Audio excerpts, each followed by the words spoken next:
across their blood. How do we always get into this? Fall back! Taste this! Bloody hell! Get me on the roof! Thank you, Layla. You better have a plan, Jacob! Don't miss. So that was fun. Welcome to Redfall. Redfall is our effort to take what Arkane does well, a hybrid of first-person games and RPGs, and stretch ourselves a little bit. Does this work in the open world? Does it work both solo and with co-op players? Can we take all our narrative layers and our improvisational mechanics and our style and spread that out across an open world?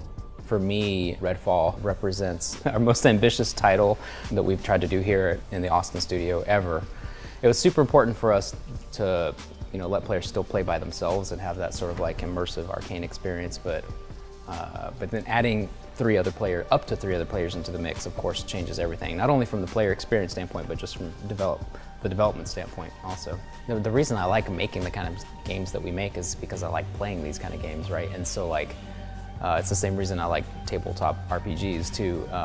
And it's the allure of like, I want to witness and then mess with some dramatic scene. I want to come upon these tableaus and sort of like almost ant farm like see what's going on, hear what they're saying, try to suss out what they're doing, and then I want to like jack with it in some way, want to turn the vampire loose on them, or put explosives down, or snipe them from a distance, or see some cultist fortress like real far away and try to figure out how am I going to get in there, what am I going to find when I get in there, that kind of stuff is like super enticing to me. Some of my favorite moments are just like sort of observation about how the world changes, the way we spawn different little vignettes across the world, and you catch people at different points on their patrol route, and day-night changes things, and that's a powerful piece to me. Is like, wow, I feel like I'm in a living world. Yeah, I'm really excited about the setting of the town of Redfall.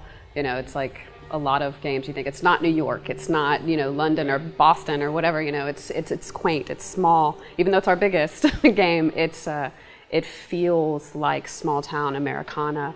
And to your point, Harvey, with the time of day, like that you can run through this open world so many different times, but based on the time of day, based on different like weather, if the fog has rolled in, it can feel so dramatically different each time. And with the random spawning, you're constantly on your toes and in awe of some of the ways that the world looks. I really gravitated toward a lot of the narrative that's in the world. The readables and getting just caught up and just like, I'm gonna read this thing now, or like walking through the Ford encampment and seeing a framed newspaper and then getting close and realizing the full story is actually there. It's something that makes sense. Yeah, and then you turn around and that person they're talking about is in this picture frame behind us. That and the forcing myself to take different approaches. I specifically remember kind of going through, and I have my one way I go for the first mission every time. This is the way I go, across this bridge, go up there. Watching somebody else go down into the lake bed, and there's a cave there that I had no idea. It just like completely blew my mind. So under the choppers crash? Yeah. I was even thinking as I was watching, they're going the wrong way. That's not how you go.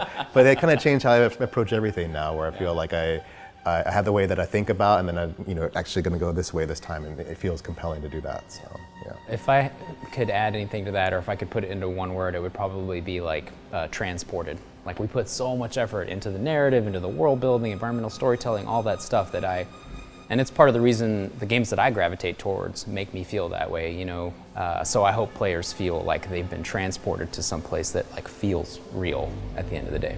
Yeah, it's like that moment in time that you feel these people have existing relationships that you're kind of being a part of. They're not just people just happen to pop up, randomly. Yep. And one word we've used for this game throughout the whole time is spooky. We're not like a horror game, so I hope there's not jump scares per se, right? Like there may have been mimics. a few. Yeah, I was like, there's been a few in Prey. But so I hope people feel like, they can take the time to explore, but there is still that edge that there could be anything right around the corner. So you're not necessarily standing up in your seat from fear, but hopefully there's that little bit of spooky element that you just never know what you're going to encounter. The the story of Redfall begins with this idea that these like really smart, wealthy biotech entrepreneurs came to the island. They weren't from the island originally.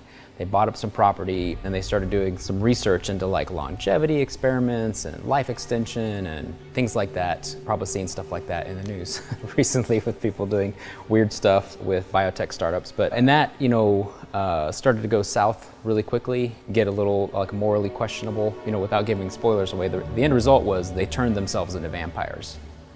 And one of the distinctives about our game is that the vampires in our game and the vampirism that they have is not, it's not a disease, it's not an accident, it's not something that you can cure. It's not like, oops, I got a cold and let me take this medicine and get rid of it and now I'm back to my normal kind self or whatever. The people who became vampires and the people who become vampires in our game, in a sense, they already were vampires on the inside, right? It's more like a metamorphosis, not a disease that they caught. And so it's definitely this like horrible evil that's like taken hold of the island that needs to be resisted and fought. They're not innocent people that you're trying to save. And they slowly, like a frog boiling in water, they slowly took over the town and consolidated all the power. And that's where players find themselves now at the beginning of the game. We wanted to do something that was recognizable as vampires, but also a fresh take, or a less common take. So, you know, if they don't have fangs and they're not afraid of the sun and they don't drink blood, then they're not vampires. They have to have those elements to be vampires, basically. But we wanted our vampires to be derived from science. But we wanted to avoid the crosses, garlic, running water kind of stuff in lieu of like, these are vampires that wanted this to happen to them. They wanted to live forever, even at the expense of other people, even if it requires the blood of others. They're horrible monsters. None of them are romantic interests or, you know, aspirational. Well, you know? they are. I mean, maybe you're into They're them. like they're beautiful. Most of them are beautiful. They're aspirational. It's like what they envision themselves, that they're just they're great. It's like their own ideal self, They're which is manifesting fancy clothes, and you know they're stylish. It's like what they themselves envision themselves as. Idealized predators, yeah. And people who play the game will see the ecology of the sort of bootlicking cultists that follow them, that want to be made vampires, and you know, the humans that have been converted, the vampires can modify them in different ways. Not all of them become vampires. Nothing as grandiose as that. Some of them become like different types of familiars that are part of the gameplay ecology, all the way up to the vampires, and then sort of like specialized versions, named versions, like the vampire underbosses and things like that. And then we have a series of vampire gods, which are the most twisted, most changed by the whole process. And those serve as sort of chapter breakpoints across the game. And the vampire gods are like they have the most power. They're the ones trapping you on the island, right? They've pushed the waters back. They're the ones that have blacked out the sun. They're tremendously powerful. I really latched onto the idea of them being dangerous people regardless. Kind of like you were saying, like they're irredeemable in that they're just being unleashed, and you know, you're showing their true self at this point, right? For me, the cultists gave me a really nice view into the vampires, because you know, we were talking about how they've already kind of become their worst self. But I think through some of the conversations with the cultists, you get to discover what that actually means, and just how horrible you have to be to even just get to that point. So yeah, and then you could still end up not being a vampire at the end of the day. So, which is in some ways showing the mirror of how they are really awful, because they may not still turn you into the vampire. Yeah, like Harvey touched on this a little bit a second ago, but like the vampires, you know, first of all, the cultist has to want to become a vampire, and then the vampires have to share some of their blood with them. And so like, you know, so I always picture that like some of the cultists are like, I hope I get turned into like a really badass vampire and then I can do whatever I want. But the vampires can choose instead to turn them into these other horrible things. Like one of them is called a blood bag, which is just like this grotesque creature that it's like a vampiric version of a milk cow, but it just produces like excess, you know, bloated amounts of blood for the vampires to sip on whenever they're a little thirsty. But I love that the writing for the blood bags is that they exalt in it. They love it. You know, like, look at me, I'm gorgeous. Yeah. Right. the 4 heroes that you get to pick from to play, deliberately, we set out to say some of them are from the island, some of them are outsiders coming into the island, so you have multiple perspectives. And they represent this like spectrum of like different backgrounds, different play styles. Like, if you're, like I gravitate towards Jacob, who is like probably more stealth oriented because he's got the ability to turn invisible, he's kind of got sniper type skills. He's got a raven that can scout for him. And all the way on the other end of the spectrum, you've got somebody super wacky like Devinder, who's like got a bunch of crazy gadgets that allow him to do bizarre things like, plant javelins in the ground that spark lightning everywhere or teleport around. Or he has a blacklight power that lets him freeze everyone. So he's got a lot of like area of effect abilities, and personality wise he's just like he's just super gregarious and interesting and just like zany character. He's internet famous, cryptid hunter. So I think there's like, with the 4 heroes, there's a little bit of something for everyone, depending on what your playstyle is and what kind of you gravitate towards in terms of like personality. Yeah, and the funny thing about Devinder is I think he actually wants to be on the island to be researching what's happening. Yeah, it's true. He's happy that, at some level, he's happy that something crazy like this is happening because it validates his like theories or whatever. I think it's also fun to think about who and why are they on the island. Like Layla was living here. She was a college student. Devinder was here for a book signing, right? Lucky him to actually have some content to capture. Remy, from some of the tricklings of some weirdness happening, she's here because of her search and rescue skill set. And Jacob initially with Bellwether. So Jacob was one of the bad guys. So to really think about really different reasons for these characters to be here on the island and then build up from that was fun as well. I think something I struggled with initially, but I've come to really appreciate, is that they're not a kit. This isn't just, this is the tank and then this is the healer and this is this. There's so much nuance to how you play each of these characters. Like, Devinder, it would be real easy just to say he's the gadget guy, but that doesn't really encapsulate everything that he can do. He has a little bit of crowd control, a little bit of traversal, and then like a big AoE, versus like Remy has Brabant with her, and that kind of has a lot going on there, but then also has her sticky bomb, and like that's really given me a lot of like joy to kind of discover how I want to play these characters and beyond just like the high level summary of them. So as you're playing through the game, of course there are we've come up with a suite of like really cool abilities and powers for players to choose from, just like we did in Prey and Dishonored. You have tons of options, and if you happen to be playing as like if we all decide to play Layla's or Jacob's, my Jacob might not be the same as yours because I may choose to like really drill down into the Raven skill tree and like max that out before I pick any of the other skills. So you got a lot of choice there to like express different play styles.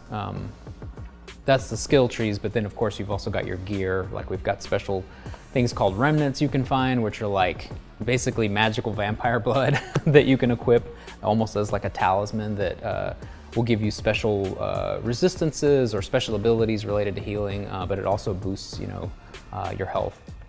So there's lots of different ways that you can sort of customize your character's build. Yeah, and there's also ways for your friends to, if you've leveled up certain skills to a certain point, that your friends get to benefit from them. Yeah. Like if you're playing Jacob and you level up Cloak to a certain point, I actually can Cloak as well. Yes. We tried to not make it so that like this skill only works in multiplayer, or this skill only is useful in single player, but it has the single player benefit, but then it has the multiplayer like add, and if you happen to be playing with friends, it does cool stuff for your friends too, which I think is going to be super fun.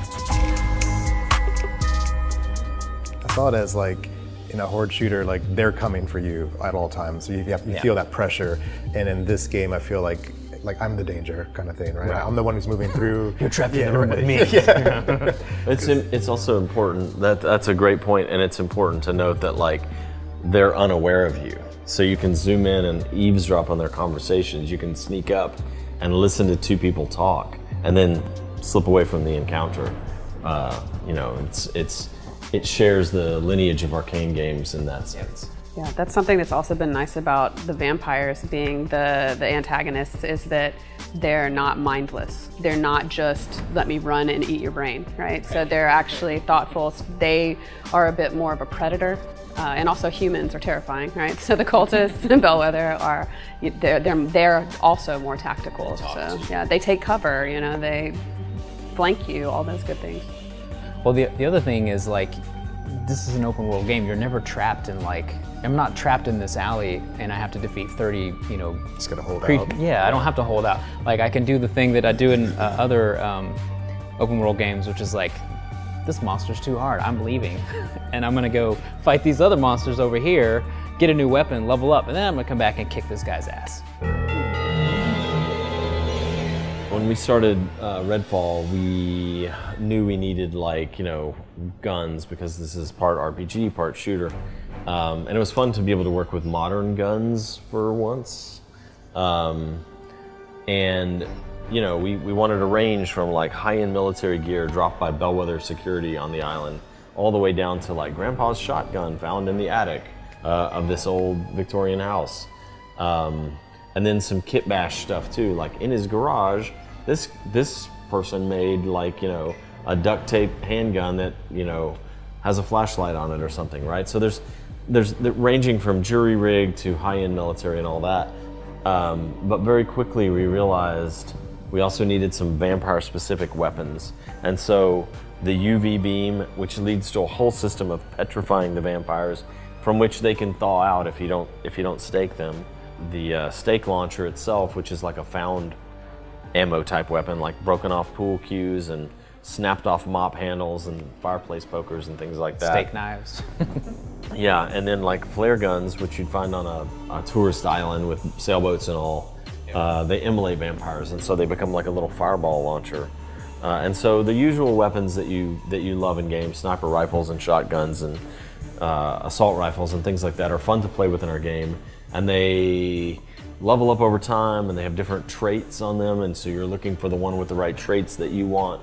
And they have stakes on the end, of course, because you need to be able to stake vampires. Right, again, every time we tweak our fiction in some way, like vampires, it leads to whole systems like staking and petrification with UV light and all that. But in addition to all those guns, we have the set of vampire-specific guns that are you know, unique to the game.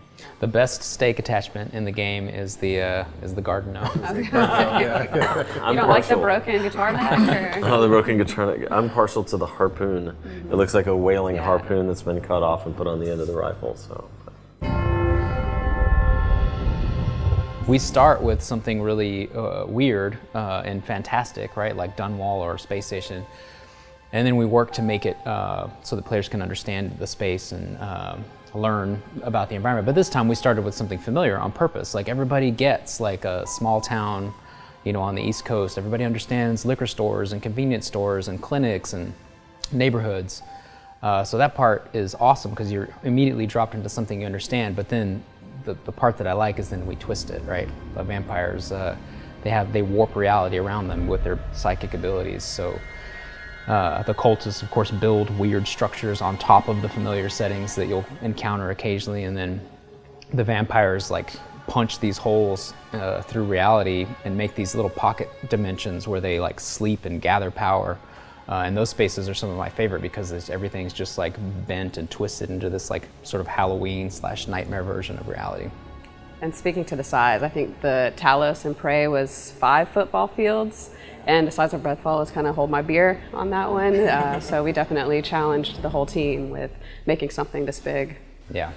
I remember early on, there was a moment we were working on District 2, which is a little more rural, and Jim McGill took Talos at scale and dropped it in the middle of the farm that's there.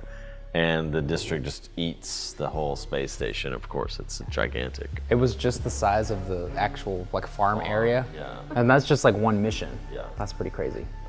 Ultimately, we hope that players will play single player if that's what they want, and it will feel like an Arkane game. But it's more expansive. It's an open world, but it's not an open world based on the scale of vehicles. It's an open world based on foot. And so it's like a familiar setting, New England, spooky, traverse the place, go into mom and pop grocery stores, apartments, get on the roof of buildings, And we try to put as many environmental storytelling scenes around as we possibly can. And so it just feels very lived in. I think the thing that's compelling to me about the open world, and this is true in other open world games that I love, but it's just like how easily the player can get distracted, you know, with like some other wondrous thing or some interesting point of interest. Like you always set out with like, I have this goal in mind. I'm going, you know, to the shipyard or the farm to rescue this person or collect this thing. That's my mission.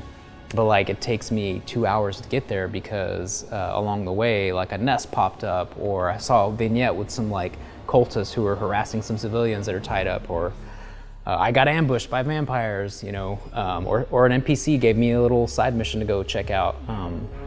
There's always something along the way that just like pulls me off the beaten path to check something out or discover something or loot something, and that's just tremendously fun. I'm thankful every day for, like, Arkane is a company where some of us have worked together for 20 plus years or 10 years, or, you know, and there's a lot of cement there socially and a lot of creative chemistry, and even though some people have left and new people have joined us and all that, it's been a blessing to have this team and this game and the company culture, and we're in it together. We're gonna get through this. We're gonna ship our game no matter what, no matter what virus hits us or whatever, you know, so.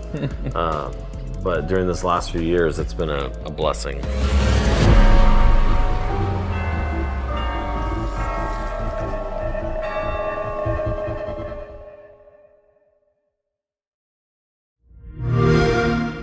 Play it day one with Game Pass.